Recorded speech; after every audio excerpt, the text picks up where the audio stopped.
Hey guys, welcome to the channel.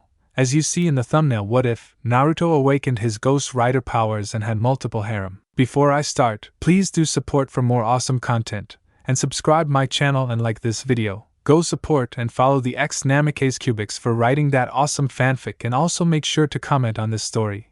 Link in the description. Let's start this video. Naruto dropped into the clearing that Mizuki had told him about, his breath coming out in pants as he dropped a large scroll onto the forest floor.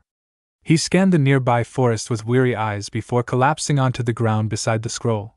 His breathing slowly returned to normal after a minute. Damn, those ANBUs sure can run fast, but they have to be much faster if they want to catch Uzumaki Naruto, Databayo. Naruto cheered mentally as he pumped a fist in victory. He then turned his gaze towards the scroll. Alright, no time to waste. I have to learn a jutsu from that scroll before Mizuki-sensei arrives. Naruto unrolled the scroll and his eyes landed on the first technique, Kage Bunshin no Jutsu, Shadow Clone Technique? Not another clone technique, but I don't have much time and it looks relatively easy. Let's see. Put your hands into a cross-shaped seal and pump chakra into the seal in proportion to how many clones you want. So more chakra equals more clones. Got it? Clones made are solid but dispels after a solid hit? Wow, solid clones amazing, Databayo. And what's this note? Users will retain the memories of the clone, so that means I get the memories of my clones. That means if I use the clones to train, I will become Hokage in no time, Databayo. Naruto grinned at the thought as he immediately started to practice his new technique. 15 minutes later, Mizuki landed in the clearing where he found an exhausted Naruto. Mizuki was in his usual outfit except that he now had two giant shurikens strapped to his back. His expression turned gleeful upon noticing the giant scroll on the ground beside Naruto. "Na, Mizuki-sensei, I already managed to learn one jutsu from the scroll. Does that mean I passed the test and can become a genin?" Naruto asked with his usual grin in place, which diverted Mizuki's attention back to him. "Genin? Who in the right mind would allow a demon brat such as yourself to become a genin?" Mizuki sneered at him. What? Then why did you tell me about the test?" Naruto shouted in disbelief. "Ha! You actually believed there was a test? Man, how dumb can you get?" Mizuki howled with laughter, causing Naruto to growl at him slightly. "There was never a test. I just used your dumb ass to get the forbidden scroll. Now hand it over and maybe I'll make your death quick and painless." "No way. I'm going to kick your ass and bring the scroll back to Hokage Databayo."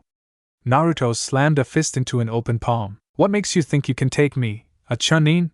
You don't even know why the entire village hates you," Mizuki exclaimed before a grin formed on his face. "Do you want to know why we hate you, Naruto?" Naruto faltered when he heard that. "Why, you know why I'm hated. Tell me." "Oh, it's simple really. The night of the Kyuubi attack you were all told that the Yondaime killed it, but that was false. The Kyuubi was too powerful, so the Yondaime did the next best thing. He sealed it into a baby boy. You know who that baby was, don't you, Naruto?" Mizuki's grin turned sinister when he saw a horrified expression on the blonde. "That's right. It was you. You're the Kyuubi no Yoko. And no, that's not true, that's impossible." "No."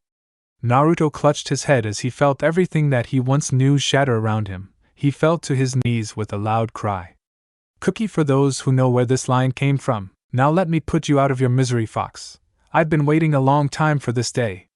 Mizuki snarled as he pulled the Fuma Shuriken, Demon Wine Shuriken, off his back and spun it in his hands, the giant shuriken becoming nothing more than a blur of speed. "Shureni, go die." Naruto was too lost out of it to notice Mizuki tossed the Fuma Shuriken his way. He looked up at the last second to see the giant spinning shuriken an inch away from him. His eyes flew wide in shock and pain as the cold hard steel sliced through his clothes and flesh before embedding itself deep inside his body. "Ugh!" Naruto groaned as he fell onto his hands, coughing out blood. His eyesight started to blur as he unconsciously pressed a hand to his gaping wound. He looked down as the hand came away, covered with his red blood. Naruto could feel blood bubbling out of his mouth as his strength finally failed and he collapsed onto his side, his precious life fluid pumping out of him and staining the forest floor crimson. "Time to die, brat." Mizuki's voice suddenly trailed off into silence.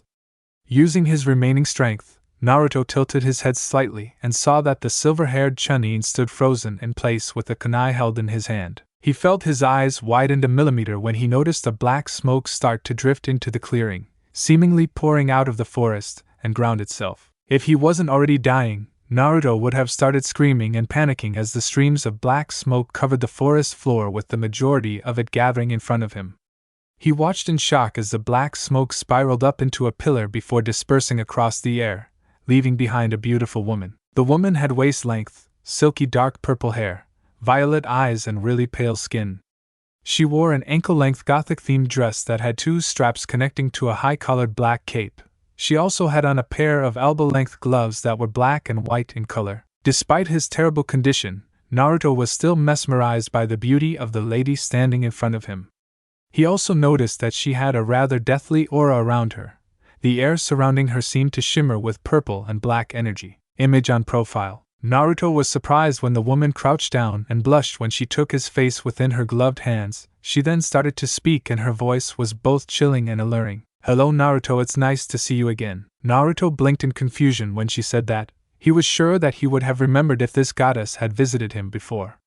He opened his mouth to ask and was shocked when he could actually speak. He looked down and gasped as he saw that all his wounds had been healed.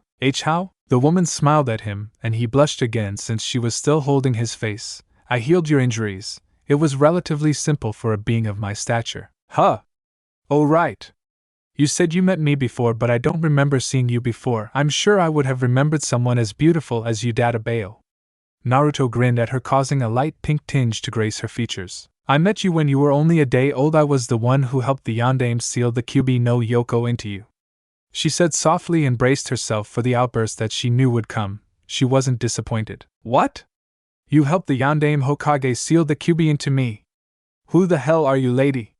Naruto shouted, his anger getting the better of him. The woman let out a small chuckle. "My name is Murasake, Violet, but you may know me better as the Shinigami." "You the Shinigami?" Naruto couldn't form a complete sentence. His mind couldn't equate the beautiful woman in front of him as the god of death.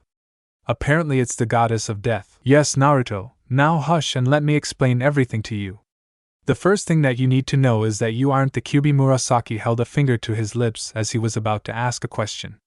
"Shush, as I was saying, you are just the container of the Kyuubi no Yoko. It's the same concept as a bowl of ramen. If you pour the ramen into a bowl, does the bowl turn into the ramen itself? No, it doesn't, and so the same applies to you." Naruto let out a sigh of relief, glad that he wasn't the Kyuubi and just contained the beast, but then a frown crossed his face. "Then why do the villagers hate me? They are ignorant mortals. They chose the easiest person to let out their grief and hatred on. You being the Jinchuriki of the Kyuubi just made you the perfect scapegoat for them, which is why they take out their anger and grief on you." Murasake hissed as the air around them chilled suddenly. She quickly calmed herself and the temperature returned to normal. "The next important fact that you need to know is that your parents are the Yondaime Hokage, Namikaze Minato himself, and Uzumaki Kushina, a master at Fuinjutsu." The Shinigami smirked when she saw the dumbstruck face on the blonde Jinchuriki. After a moment, Naruto had finally found his voice again. "My dad is the Yondaime Hokage. Why did he choose Mei's own child and he damned me to a life of torture? I know, he was a fool to think that the villagers would follow his last wish. If it is any consolation, the fool will be spending the rest of eternity inside my gut fighting the evil half of the Kyuubi," Murasake informed Naruto, who gave a satisfied nod. "What happened to my mom, and what did you mean by the evil half of the Kyuubi?" "Uzumaki Kushina died on the night of the Kyuubi attack. She sacrificed herself to block a blow from the Kyuubi that was heading towards you. Now, as for the issue regarding the Kyuubi," Murasake then launched into a detailed summary of the happenings on the night of the Kyuubi attack, with Naruto interrupting a few times to ask some questions, to which she answered. "And that's what happened." Naruto took a full minute to process the information before he let out a soft sigh. "Mani had no idea that so many things were kept from me. I don't know why all these were kept from you. You should ask that old monkey of a Hokage if you want answers," Murasake suggested. "Oh, I definitely will. That just leaves one thing. Why are you here and why did you save me?" Naruto asked her. "I saved you because it wasn't your time yet, and I'm also here to offer you something," the goddess of death answered with a smile. Naruto seemed surprised by that but still responded, "So what are you offering?" "I'm offering you a deal. Work for me and you will be granted a fraction of my power as well as the power of the Ghost Rider," Murasake said. "What is this Ghost Rider?" Naruto asked in confusion. "The Ghost Rider is my personal bounty hunter. He is my agent in the realm of the living and helps me collect corrupt souls as well as eliminate any evil entities that escaped from hell," Murasaki explained before she snapped her fingers and several scenes started playing in the background. Naruto watched in awe as the scenes showed a flaming skeleton dressed in a cowboy getup and riding atop a flaming skeleton horse. It changed to show another flaming skeleton dressed in a leather biker outfit riding a weird metal contraption with 2 wheels. This deal of yours, what are the conditions that are to be met on my side? Naruto asked seriously as his mind replayed all the images that he had seen, including throwing hellfire balls and destroying a corrupt soul with just a gaze. The requirements are pretty simple. All you have to do is send corrupt souls down to hell, which is just another way of saying to kill evil people. Also to deal with any evil entities that escapes from hell, which may include demons among other things. Murasaki waved her hand casually. Then sign me up, I'll kick all their asses, Naruto declared loudly. Then it's time to seal the deal, Murasaki stated with a grin as she licked her lips with a glint in her eyes, which caused Naruto to gulp and back up a bit as she advanced on him. And Murasaki, what are you do? Naruto's eyes flew wide when he was cut off as Murasaki grabbed him by his shoulders and kissed him deeply. He responded to the kiss after a few seconds. Naruto felt a cold feeling flood into his body with a tint of death in it before it was replaced by a searing sensation that warmed him up from the inside out. Murasaki then broke the kiss, and they looked at each other with blushes on their faces. So is that how you seal a deal? And not normally just for you, Murasaki admitted as her blush deepened slightly. Naruto suddenly felt a tremendous headache hit him. He placed a hand against his temple as memories that weren't his flooded his mind. Those are the memories of the previous writers and also some of my knowledge on how to fully utilize my powers properly, as well as knowledge on everything to do with shinobi life. Can't have my avatar being an idiot. As the sensation finally passed, Naruto cracked his neck and finally took notice the changes that had happened to his body.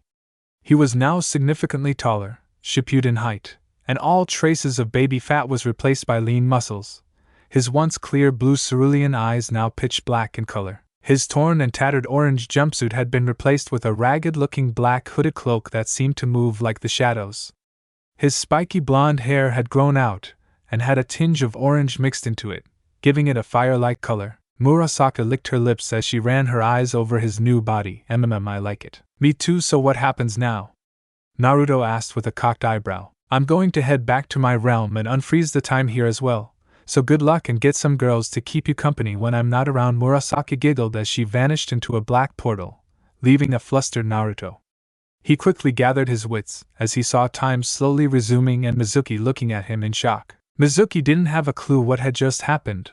One moment he was walking towards a dying Naruto, and then the demon brat suddenly transformed into the black hooded cloak man in front of him. What the fuck? What kind of demon trickery is this? Mizuki demanded of the new and improved Naruto. No trickery is involved, Mizuki team, bastard. Let's just say that I'm back and better than ever, Naruto growled lowly as his new pitch-black eyes bore straight into Mizuki, who was slightly unnerved by those eyes. Whatever, demon brat, I'll still kill you, Mizuki shouted as he rushed at Naruto with the kunai in his hand. Naruto shot a hand forward and caught the kunai-wielding hand by its wrist. He then delivered a roundhouse kick to Mizuki's midsection that sent the Chunin rolling across the ground. Newsflash team, I'm not weak anymore. This seems like a good opportunity to test out my rider powers. Naruto grinned as he called upon the innate power that was inside him. His skin slowly turned red in color as steam started rising from his pores. He was then engulfed in a torrent of flames that swirled around him. The fire suddenly died down, and the figure that walked out caused Mizuki to whimper slightly. Instead of Naruto, there was a flaming skeleton wearing the black hooded cloak now, and the hood was pulled back. The skull turned its hollowed eye sockets upon Mizuki's quivering form with a grin. The figure then reached up with two flaming skeletal hands and cracked its knuckles and neck. Interesting, Naruto said in a deep, raspy voice as he held up his right hand to examine. Cookies for those who know where this scene came from as well. What the hell are you? Mizuki shouted in fear as he took hold of his last remaining Fuma shuriken and held it in an attacking position. The Ghost Rider, the personal bounty hunter for Shinigami-sama, at your service. Naruto bowed slightly as he introduced his new form. Don't mock me, you damn demon! I'll show you the power that Orochimaru-sama had gifted me with. Mizuki screamed out as he was covered in a sickly purple chakra. Naruto watched as the muscles bulged and expanded. Mizuki had turned into a human-tiger hybrid, which let out a loud roar. Wow, stay kitty stay, Naruto told the transformed Mizuki, who was further enraged by this and pounced at him. Naruto just drew his right hand back and socked Mizuki right in the feline face with a flaming skeletal fist, sending the hybrid crashing into a tree and breaking it in half. I told you to stay. Stop mocking me! Mizuki roared out as he charged out of the debris and started swiping at Naruto with his claws. The fur on his muzzle was singed off by the fire from Naruto's fist. Naruto dodged the wild swings with a graceful ease. He slapped aside one of Mizuki's swipes and nailed the hybrid in the jaw with a powerful flaming uppercut. Mizuki stumbled backwards and spat out some blood with a broken fang. He growled before charging straight at Naruto with a shoulder tackle. Naruto was unprepared for this and got slammer up against a tree trunk. Mizuki drew back a fist and punched the flaming skull and dislocated the jawbone. "Head, that will teach you to mess with me, you damn brat!" Mizuki crowed in victory as he looked at Naruto's slumped form, the flickering flames around his skull dimming. Suddenly the flames burst back to life, causing Mizuki to let out an unmanly squeak of surprise. Naruto stood back up and grabbed the jaw and snapped it back into place. "You think that I would go down that easily?" Naruto growled out in the deep, raspy tone of his rider form. He strode towards Mizuki with dark orange flames flickering around his skull. He reached out and grasped this silver-haired traitorous hybrid by the throat. "I'm tired of playing games with you, so I'm going to end it right here, right now." "Wait, stop. Please have mercy," Mizuki croaked out as he tried and failed to free himself from the superhuman grip around his throat. "Mercy? Mercy, you say? Well, I'm sorry to inform you, but I'm all fresh out of mercy." Naruto brought the traitor up to his face and stared at him straight in the eyes with his flaming hollowed-out sockets.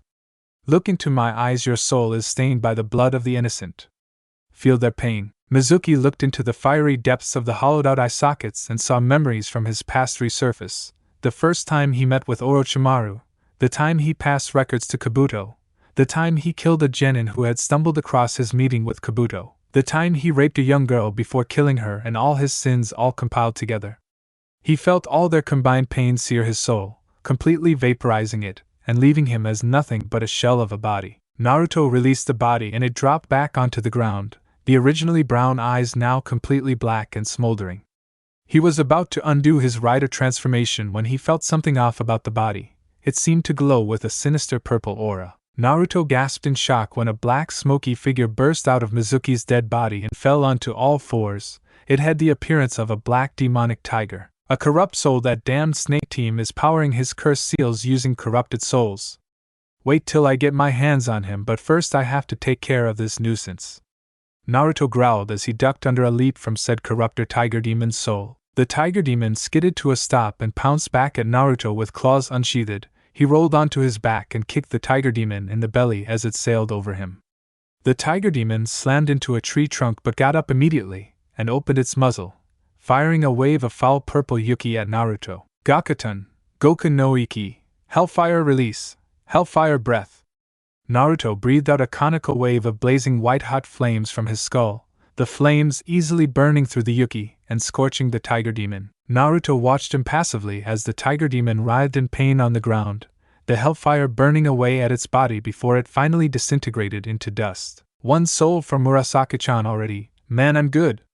Naruto cackled before he released the hold on his transformation, the flames dying out until he was back in his new human form.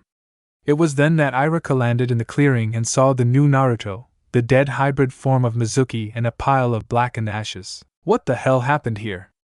Iruka exclaimed in shock. Naruto let out a chuckle as he carried the forbidden scroll under his arm. "First off, yes, it is me, Uzumaki Naruto.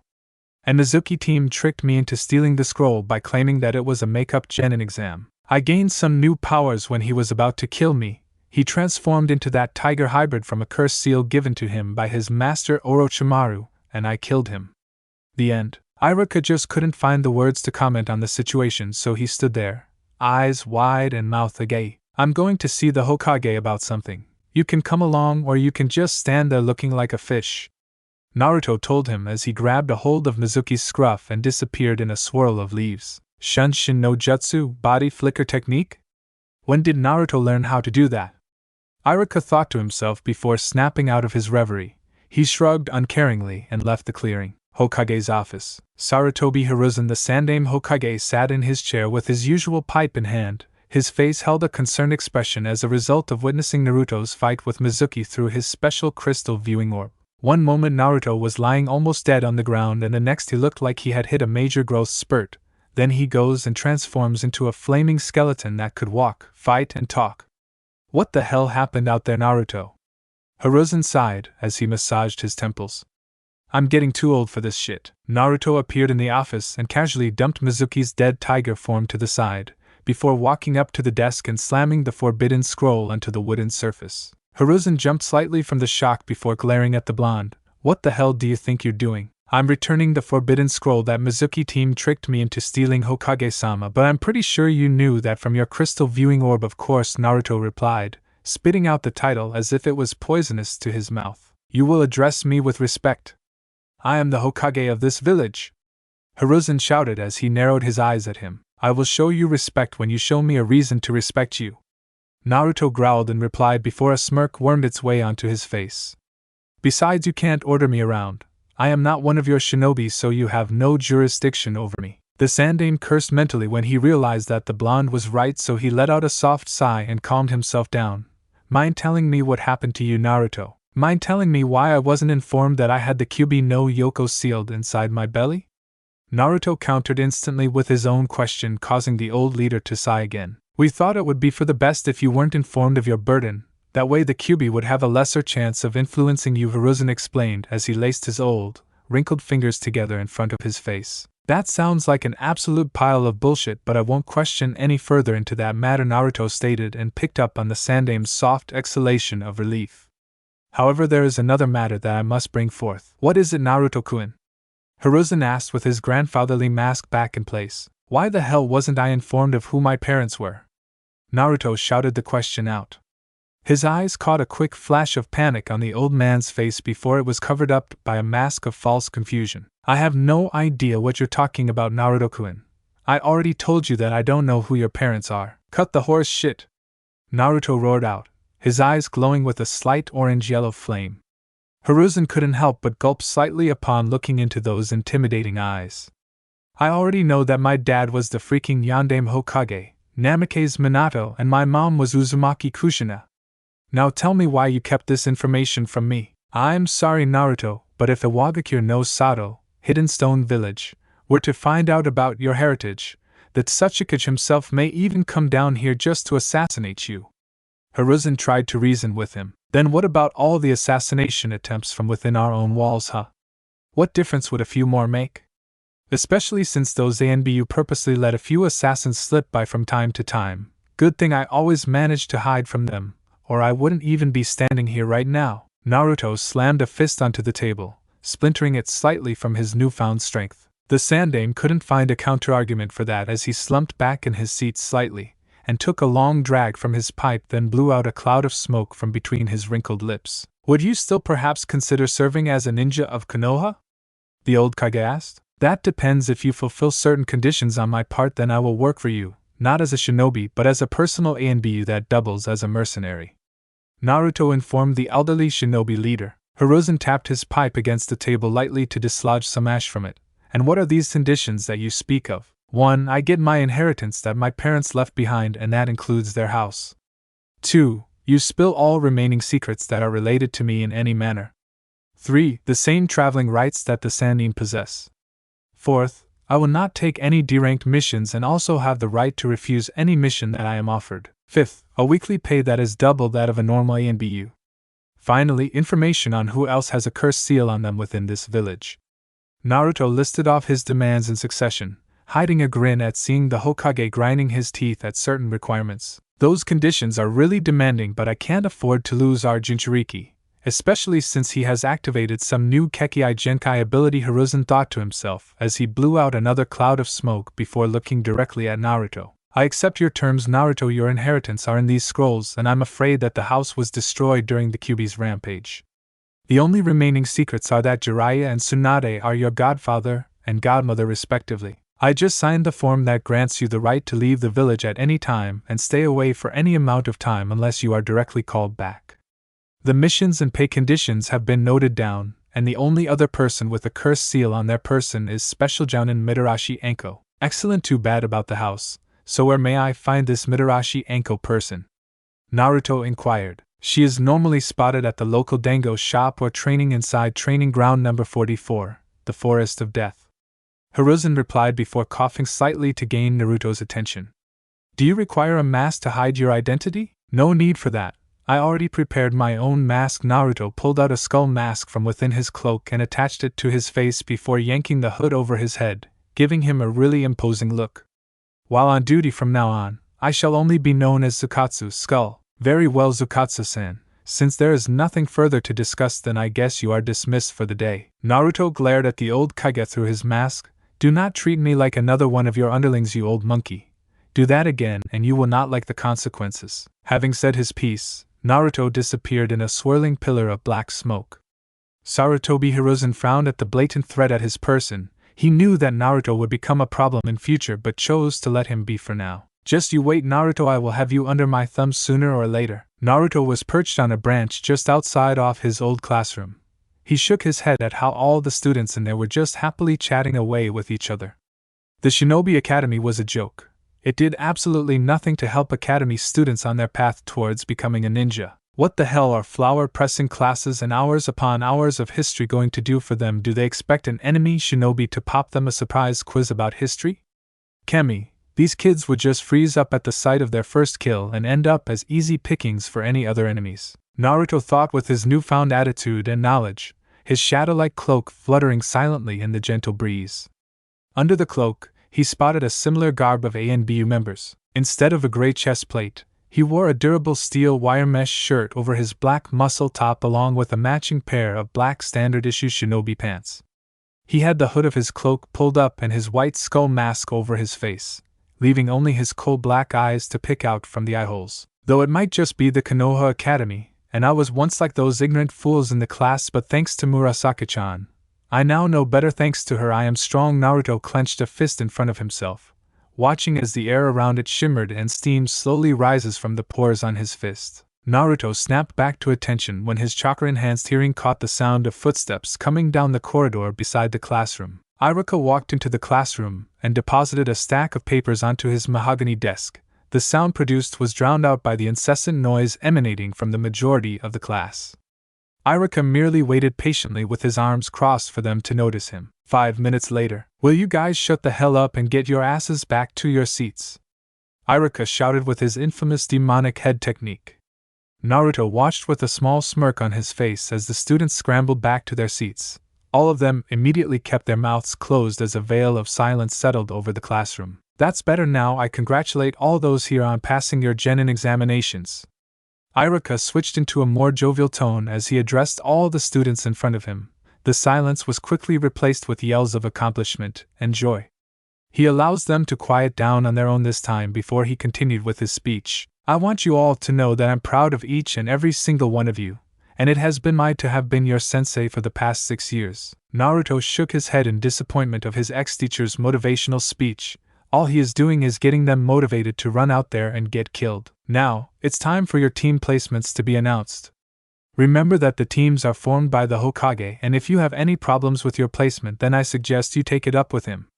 The class quieted down after that as they waited in suspense for their team members and sensei to be announced. Team 1 Naruto zoned out until the more significant members of the class were left, namely the clan heirs. Team 7 will be consisted of Uchiha Sasuke, HN, Hareno Sakura, Cha. Take that, Enopig, true love wins after all. A certain pink-haired female shrieked out in victory, causing Naruto to growl slightly as he rubbed his sore ears in protest. Ino ground her teeth in frustration but didn't voice out her unhappiness as she remembered that the teams were formed by the Hokage, Shimura Sai. Your Jounin sensei will be Hatake Kakashi. The Sandaime stated that this team will be a quick response team. Naruto narrowed his eyes when he heard of the third member's name. He had the same family name as that old bandaged man on the village council. He had heard the occasional whispers and rumors about Shimura Danzo, how he was an old war hawk that wanted to turn Konoha into the largest military power in the elemental nations. He had also heard about how he was rivals with Sarutobi Hiruzen since their academy days, but had lost in the election to become the Sandaime Hokage. I wouldn't be surprised if everything from their rivalry was merely a ruse they cooked up. That old monkey wasn't hailed as the professor for nothing, Naruto thought as Iruka continued with the team announcements. Team 8 will be consisted of Hyuga Hinata, Hi, xNamikazeKyuubix. You hear that, bud? We're on an official shinobi team now. Woof, Aburaim Shino. Your sensei will be Yuhi Kurenai. The Sandame stated that this will be a tracker team. Iruka announced. Team 9 is still in circulation from last year, so Team 10 will be consisted of Nara Shikamaru, Troublesome, Akimichi Chuji. Iruka looked up when he didn't receive a reply, only to sweat drop when he saw that the Pudgy clan heir was busy feasting on a bag of barbecue-flavored chips. Yamanaka Ino. Your sensei will be Saratobi Asuma. The Sandame stated that this will be a capture and interrogation team just like the previous generation. To her credit, Ino managed to beat down the urge to shout out the injustice about the team placements. Your Jounin sensei should be arriving in a few minutes' time, so I suggest you sit still and wait so you make a good first impression. Iruka paused and gave the class one last look. Well, that's all from me. I wish everyone luck on your future shinobi career. Naruto took the moment to evaluate his ex-classmates with his newfound intelligence. His eyes drifted to the dark-haired boy with the same eye color as him, Uchiha Sasuke, the so-called last remaining Uchiha after the massacre that happened 4 years ago. Has a superiority complex and an ego larger than the entire village, seems to only respect strength and power. Haruno Sakura, the first shinobi of her family. Self-proclaimed president of the SFC, Sasuke fan club, and has a voice that could probably be turned into a weapon with its deadly frequency, has extreme fangirl tendencies and doesn't take her career seriously, only finding interest in pursuing the Uchiha. Shimura Sai, I've never seen him in the academy with a name like that. Looks like I would have to keep an eye on him. Naruto shifted his gaze over to the next team. The first person to catch his eye was his occasional pranking buddy, Inuzuka Kiba, and his partner Akamaru, a deadly combination. Brash and headstrong, but also excels at taijutsu and loyal to a fault. Only reason he lost to Sasuke in terms of taijutsu is because of Mizuki's favoritism. Aburaim Shino, the heir to the Aburaim clan. Quiet and keeps to himself but scores well, just like a true shinobi. Hyuga Hinata, the heiress to the Hyuga clan. Also quiet and keeps to herself, far too gentle in nature to be a shinobi. I can't even imagine what would happen if she has to make her first kill. Most likely scenario would be freezing up and making herself an open target. Naruto once again shifted his gaze to the last team, the next generation of the Ino Shikucho trio. Nara Shikamaru, heir to the Nara clan. Same as every other male Nara clan member, both extremely intelligent yet extremely lazy in nature. Akimichi Chuji, heir to the Akimichi clan. Big size just like the rest of his clan, often seen with Shikamaru as they have been friends since childhood. Not unusual as their fathers were part of the Ino Shikucho trio, probably want their kids to follow in their footsteps. Yamanaka Ino, heiress to the Yamanaka clan. Specializes in her clan's rather unique techniques. Alas, she is another fangirl of the village's last Uchiha. His eyes refocused back on the classroom when his chakra-enhanced hearing picked up the sound of a door opening.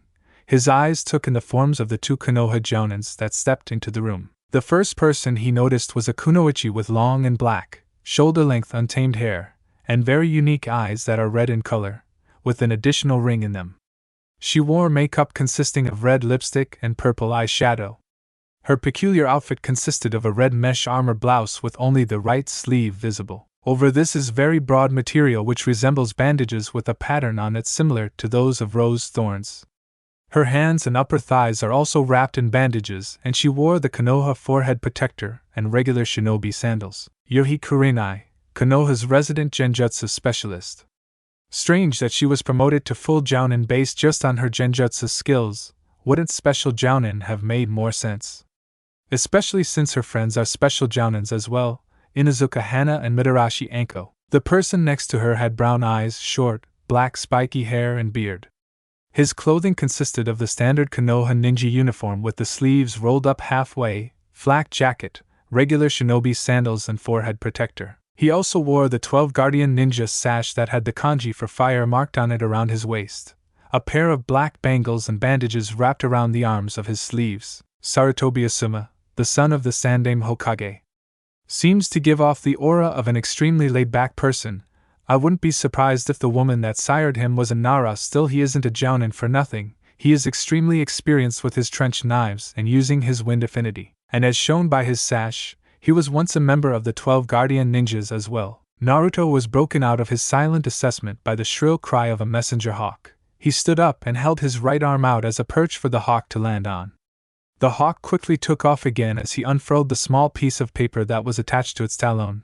A quick scan confirmed that it was from the Hokage's office. Sarutobi Hiruzen was scowling as he stamped another negative on a civilian's request to banish the so-called demon child from the village. He rubbed his wrinkled brow in frustration. Normally I'm perfectly alright with doing paperwork. Hell, I expected nothing less when I took the position of Hokage, since a leader has tons of decisions to make. However, ridiculous requests like this are what really grate on my nerves, a total and utter waste of my time. As if I would bow to their whims and banish this village's only weapon against the other nation's Jinchurikis. Hiruzen sighed as he took another puff of his pipe, when a swirl of black smoke lazily drifted into existence before dissipating to reveal the imposing figure of Naruto. I have received your summons and have reported as requested, Hokage-sama. Naruto droned out in a professional working tone, making sure to keep any hints of hatred and diss out of his voice. No point in endlessly aggravating the old monkey. There would be many more opportunities if I were to get closer to him. Azukatsu, glad to see that you're on time for your first mission, unlike a certain jounin under my command. Hiruzen muttered the last part under his breath, but Naruto's enhanced hearing picked it up. Somewhere in Konoha, a tall, lanky man with gravity-defying silver hair was reading a small orange-colored book and giggling perversely as he stood on the surface of a small lake. A sudden sneeze caused him to lose concentration and cut the chakra flow to his feet, plunging his entire body into the cold water. Quickly swimming back to shore, he performed a simple fire jutsu that evaporated the water in his soaked clothes and hair. He reached back into his pouch but frowned as his hand came back out empty.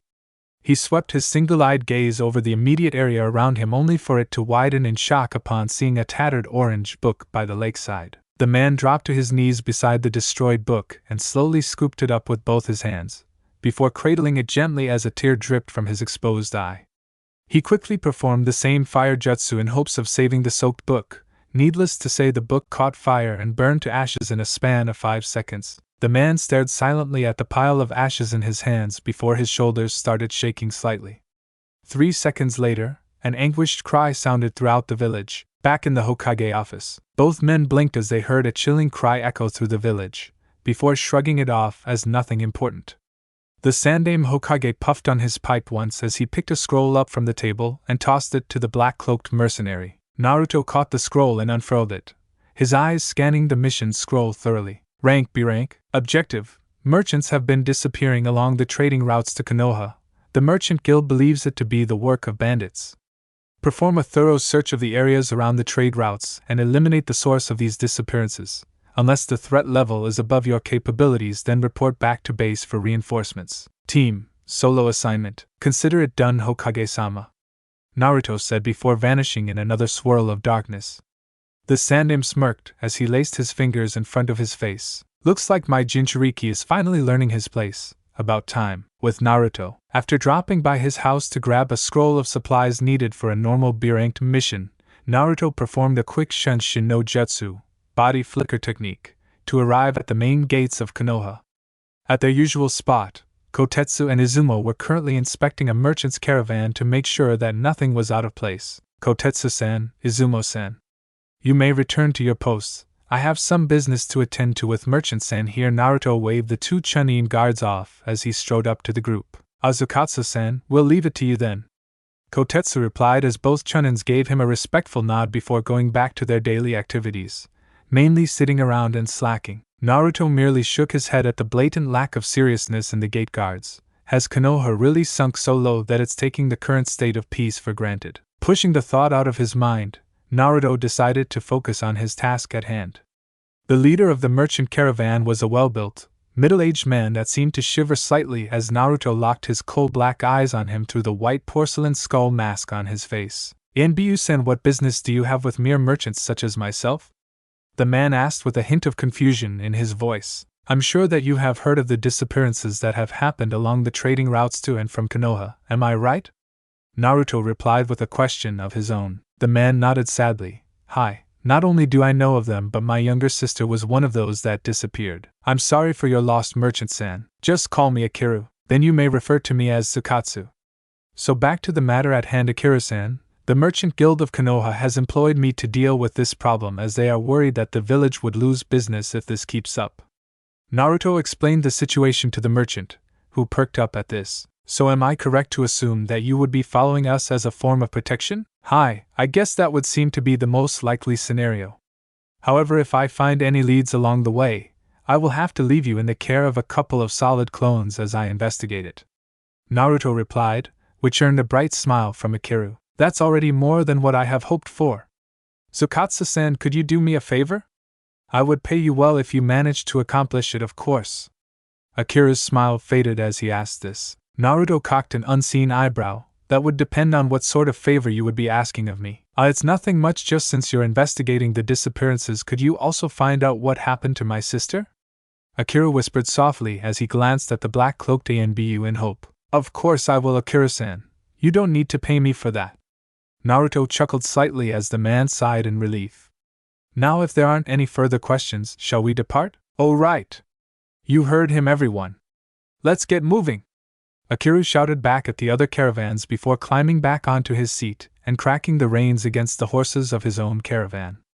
Naruto merely perched himself on the roof as he meditated, spreading his awareness out across the length of the convoy and into the surrounding forests. He could pick out the small chakra flares of the woodland creatures and the slightly larger chakra signatures of the merchants in the convoy, his ears picking out the idle chatter of the merchants as well as the soft rhythmic thumping of the horses' hooves hitting the soft dirt ground. About a third of the journey in, Naruto suddenly tensed up as his hearing picked up the sound of animals in panic and sensed the small chakra signatures scattering away from a certain area.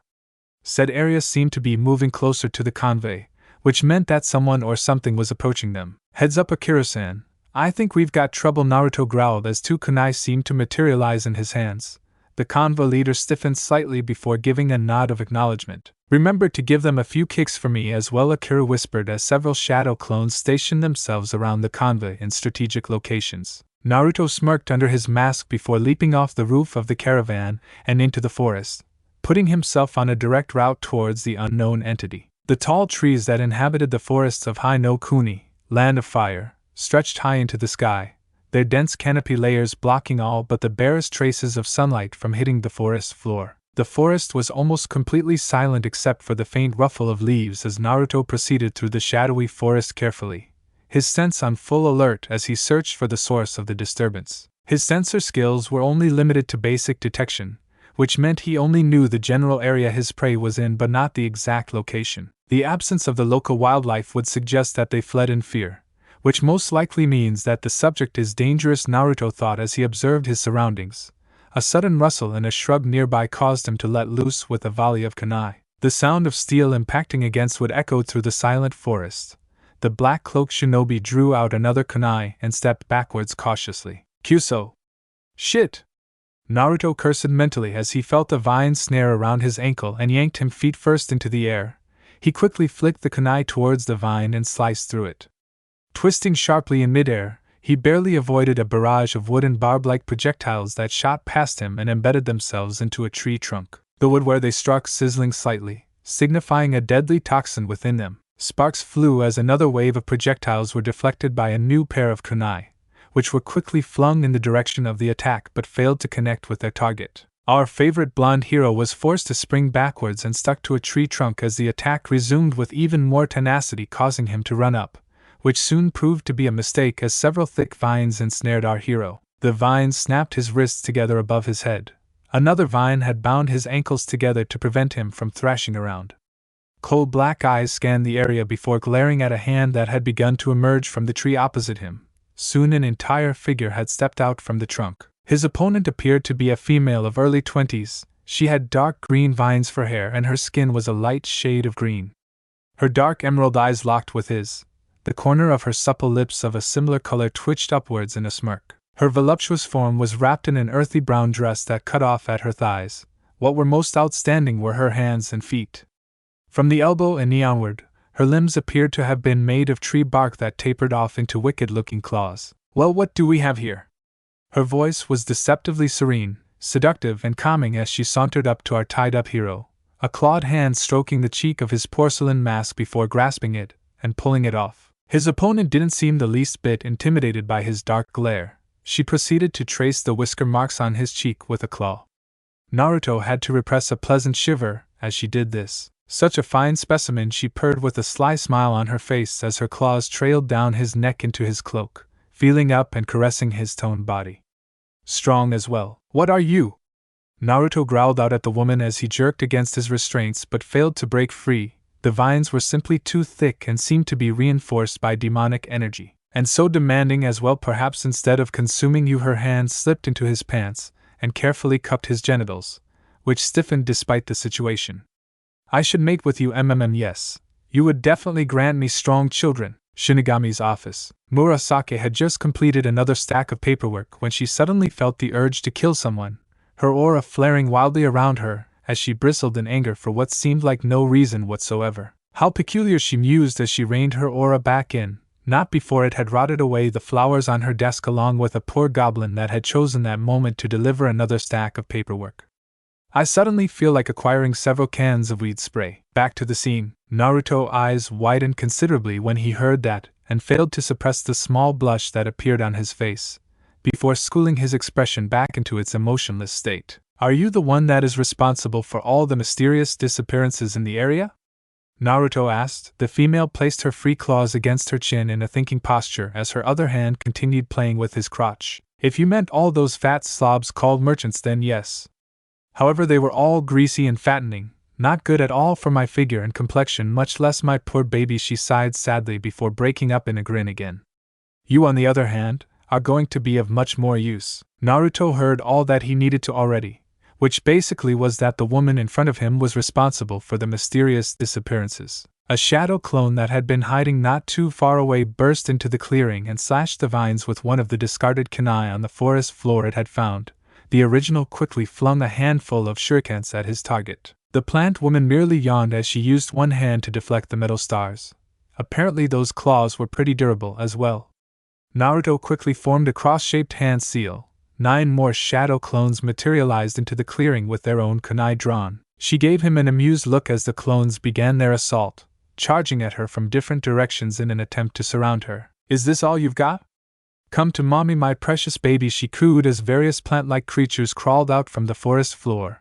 Their bodies and limbs seemed to be composed of vines and tree bark with various flowers for heads. The new arrivals instantly engaged the clones in a bid to prevent any harm from coming to their mother. Their bodies proved to be more than just looks as they dodged and evaded with incredible amounts of flexibility. Naruto grimaced as he saw one with a large purple and red flower exhale a stream of purple miasma at a clone it had entangled with its vine-like appendages. The clone popped the moment the poisoned smoke entered his body. He quickly turned his attention back to the bulb-like head creature that he was fighting. It charged straight at him as razor-sharp thorns erupted from its limbs. The creature's attempt to flay our hero was foiled as another clone, that had defeated his opponent, performed a sweeping kick that knocked the creature off its feet. The plant mistress simply sat down on a throne of vines and thorns that she had conjured up from the ground, a predatory look on her face as she observed her desired mate's strength. Naruto unleashed a hail of shuriken at the downed creature, only to have it stand back up as if nothing had happened. The bulb-like head seemed to shudder slightly before a stream of seeds shot out at insane speeds. Naruto performed a quick substitution with a nearby log that was immediately blasted full of holes. Note to self: don't get hit by that, Naruto thought as he eyed the creature wearily. Its head swiveled in his new direction and released another stream of deadly seeds. Biting his thumb, he quickly swiped it over a seal over his left hand and unsealed a black metal pole with a rectangular slit near one end. Twirling the staff like an expert, the projectiles were blocked easily as a shadow clone prepared an exploding kunai and tossed it right into the creature's head. It stumbled backward from the impact before the resulting explosion tore its body to pieces, splattering the area with purple ooze that Naruto assumed was its blood. With his foe dispatched off, Naruto engaged the remainder with his staff and shadow clones. The creatures proved to be difficult to defeat as they each had their own special set of abilities.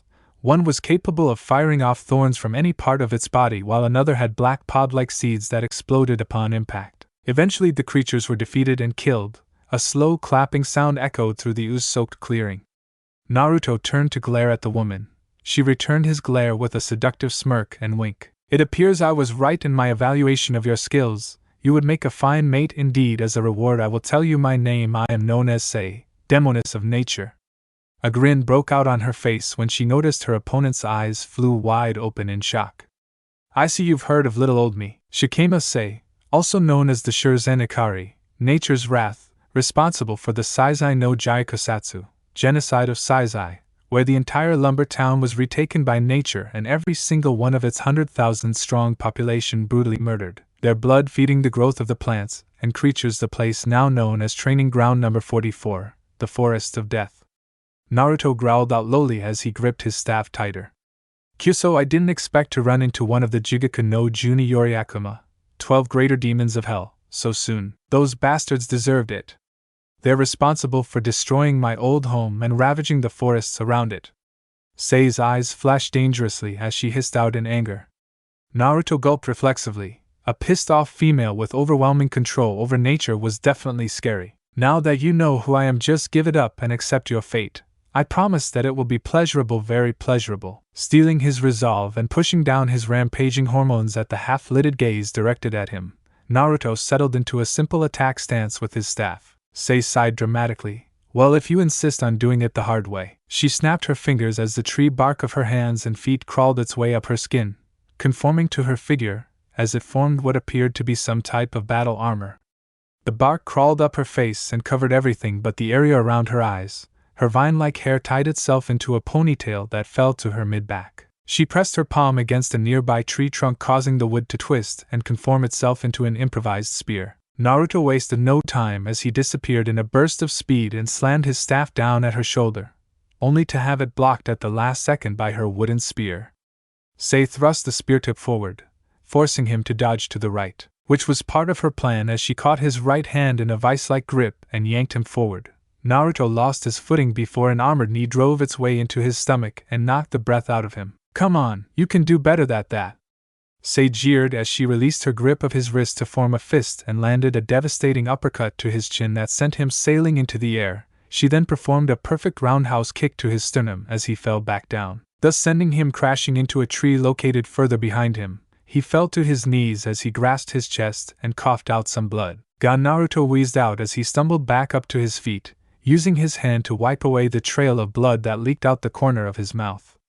He formed a cross-shaped hand seal again as 10 shadow clones puffed into existence, each of them wielding a black staff like the original. With a mental command, Naruto and his clones dashed towards their opponent with staffs at the ready. They attacked in sync, which meant that she would have to fend off at least one attack every second. Sei didn't seem the least bit bothered by this. Her armored form simply weaved its way through several attacks, and used her staff or forearms to block other strikes. Naruto ducked back out of the battle and unsealed 2 Fuma shurikens and unfolded their blades. He spun them up to the maximum speed before tossing both at her. Sei made to avoid the huge projectiles but found herself trapped in place by the clones. She quickly stabbed one in the face with her spear before jumping and twisting her body midair. The 2 Fuma shuriken went over and under her body by an inch each. She grabbed the nearest clone in a scissor headlock with her legs and slammed it into the ground as she landed. Sei quickly hand-sprung out of the way as the remaining clones converged on her location. She raised her hands in a cross guard as several kunai embedded themselves in her forearm armor. Her eyes widened as she heard a familiar sizzling sound before she was engulfed in a fiery explosion, the result of the exploding tags that were attached to those kunai. Naruto stood at a reasonable distance with his clones arrayed around him in a battle position. The smoke drifted away to reveal a severely charred armored figure that was still smoldering from the explosion. Sei's emerald eyes glowed with power as dark green Yuki surrounded her form. Her bark armor immediately started repairing itself as barbs now covered the surface of the armor. Now that wasn't very nice, Sei growled out as she cracked her knuckles. Naruto narrowed his eyes as his skin started to steam. The skin and muscles slowly started to melt off. After a couple of seconds, he stood there in his rider form complete with flaming skull. Well, I'm not a very nice person, Naruto replied in kind as he slammed the bottom of his staff on the ground whilst channeling his powers into it. A blazing white flame erupted from the slit into a scythe blade. He twirled his revealed weapon around a few times before settling into an attacking stance. Sei thrust her arms out in front of her with the hands splayed wide open. Tendrils of dark green Yuki branched off from her body and shot towards Naruto's location. He took a step forward and began spinning his scythe, cutting up the tendrils of Yuki that tried to impale him. He shifted his right foot forward and spun on its heel, bringing his flame scythe one entire round. Morris Setsudan, blazing cut! Naruto roared out as he brought the scythe around in a powerful horizontal slash, sending out an arc of blazing hellfire. Sei manipulated her Yuki into a dense shield in front of her. The attack slammed against it, causing it to crack slightly under the pressure, but ultimately held in place. She lowered the shield only to find that her opponent was no longer in sight. She spun one round and still found no trace of him. Gakuten, Gokaden no Jutsu, Hellfire Release, Hellfire Bullet Technique. A voice shouted from above, causing Sei to jump back as a white-hot projectile slammed into the ground, setting it ablaze with the intensity of the flames. Sei formed her Yuki into twin kodachis that she used to block the descending strike from the flaming scythe. She saw that clones that had disappeared at the start of the battle seemed to have emerged again. The clones made to strike at her with their staffs. She closed her eyes as they approached. Shurzen no Hakai, Nature's Devastation. She screamed out as tendrils of bubbling dark green Yuki burst out from her in every direction, dispelling all the shadow clones and impaling Naruto in several places. Kyuso! Naruto cursed out loud before grinning and whipping his cloak out, showing that the tendrils had missed his actual body and pierced through the cloak only. Just kidding! Sei dashed at him with her Yuki blades held in an offensive position. He blocked her strike with the blade of his scythe. Her glowing emerald eyes locked with the burning hollow sockets of his skull. She swore the grin somehow grew wider as they struggled for dominance. Gakuten, Goku no Iki, Hellfire Release, Hellfire Breath. Naruto exhaled a conical wave of hellfire into his target's face at point-blank range. Luckily, her Yuki managed to fend off the flames long enough for her to roll out of the way and back onto her feet. She leveled an open palm at him and started to chant. Naruto noticed this immediately and performed something similar. Kunrinsha yo! Chiniku no Kamen, Bansho, Habataki, Akuma no na o Kansu mano yo! Uso Tajiman, Simabukai Shiramium no Kaben I wazuka and Itsamo Tate yo, ye lord! Mask of flesh and bone, flutter of wings, ye who bears the name of demons! Lies and deceit, upon this sinful wall of dreams unleash but slightly the wrath of your claws, Sei recited in a steady manner. Kunrinsha yo! Chiniku no Kamen, Bansho, Habataki, Hito no na o Kansu mano yo! Shinri Tesesiai, Tsumi Shiramium no Kaben I wazuka and Itsamo Tate yo, ye lord! Mask of flesh and bone, flutter of wings, ye who bears the name of man! Truth and temperance, upon this sinless wall of dreams unleash but slightly the wrath of your claws, Naruto spoke with just as steady a voice. Kodo number 33, Kurokatsui, Way of Devastation number 33, Black Fire, Crash Down. Sei shouted as a large black wave of energy blasted out of her palm. Heido number 33, Sokatsui, Way of Destruction number 33, Blue Fire, Crash Down. Naruto roared as an equally large blue wave of energy shot out of his palm. The two massive attacks clashed against each other in the middle of the clearing, the black and blue energy pushing and pulling against each other in a bid for survival.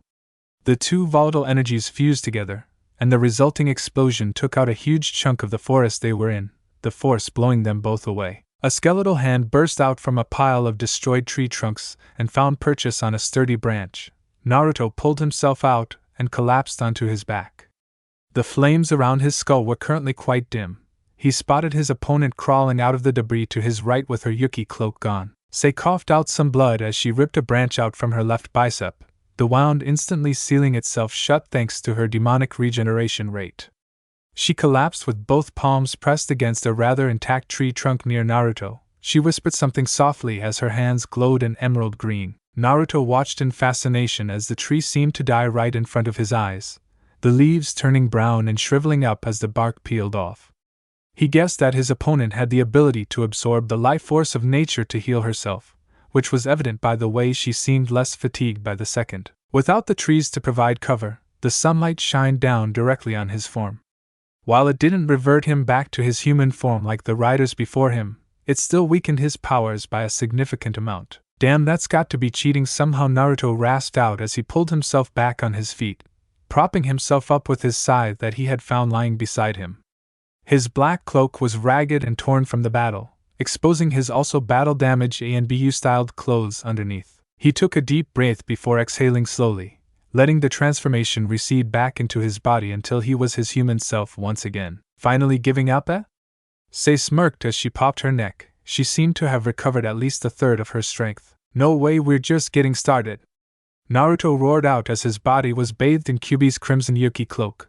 His wounds healed instantaneously as he felt power flood through his system. The Yuki cloak forming a pair of ears and a tail, his eyes turned crimson with a black, slitted pupil and his whisker marks were more defined. Oh my, the Jinchuriki of the Kyuubi no Yoko as well. I do know how to pick them, Sei smirked as she drank in the more feral Naruto's look. She licked her lips as she definitely liked what she saw. Naruto vanished in a crimson flash, appearing behind his opponent with a fist cocked back, and he threw his fist forward. Sei spun around and caught his Yuki-enhanced punch in her own Yuki-enhanced hand. Naruto used his other fist, but it too was caught. The tail wasn't for show only as it whipped forward in an attempt to strangle the nature-using demon. Its progress was halted when dark green Yuki tendrils emerged from her back and wrapped around the tail. A second tail formed as Naruto felt his power increase by twofold, but it was also harder to maintain control. He could feel the primal instincts of the Kyuubi fighting to gain control. The second tail shot towards Sei's stomach, forcing her to release him from her hold. Naruto landed on all fours with both tails swaying behind him. His eyes locked onto his target's form, and he let out a low growl before charging forward. Sei cursed as she brought her arms up to block the incoming attack. She stumbled backwards as the Kyuubi Jinchuriki barreled into her. He raked his Yuki claws down her armor, leaving smoldering gashes that took longer than average to heal. She quickly delivered a palm thrust to his chest that knocked him back before gesturing with a finger. Karamina, entangling roots, Sei muttered as thick gnarled roots enforced by her Yuki burst out from the ground and wrapped around him, restraining his arms and legs as others wrapped around his shoulders and torso. Naruto let out a primal roar as he tried and failed to break free from his bonds, Kyuubi's Yuki flaring out around him. Let me go! Naruto let out a supersonic roar that blew Sei away as a third tail formed behind him. The corrosive quality of his Yuki increased as it began to eat away at the roots. He flexed his muscles and strained against the restraints before finally snapping free from them. He growled as he spotted the nature demon getting back up. Oh, what hit me? Sei groaned as she staggered back to her feet, only to be knocked back down and pinned by her opponent. His crimson eyes clouded with rage, anger, and lust. Naruto took a deep whiff of the female demon's scent. The pheromones that she had been releasing unconsciously were driving him crazy with desire. Before she could do anything, crimson Yuki claws descended on her and proceeded to tear her armor to pieces with the relative ease of tearing a tissue paper. Sei was soon reduced to nothing but a black lacy bra and thong, her soft pale green flesh still covered by her dark green Yuki cloak. Both their Yuki cloaks had receded already, Sei lying on her side asleep with a blissful look of someone who just had mind-blowing on her face. Naruto lay there panting slightly with wide-open eyes when he realized what he had just done. He briefly wondered about the consequences before realizing he was too tired to give a fuck. I'll figure this out after a quick nap, he thought before giving a small yawn, his arm automatically pulling Sei against his chest as sleep claimed him. Thanks for watching this video. If you really enjoy this video, like, subscribe, and comment down below, and turn on that bell notification. Don't forget to support and follow the xNamikazeKyuubix for writing that awesome fanfic, and also make sure to comment on this story, link in the description. See you in the next video. Goodbye.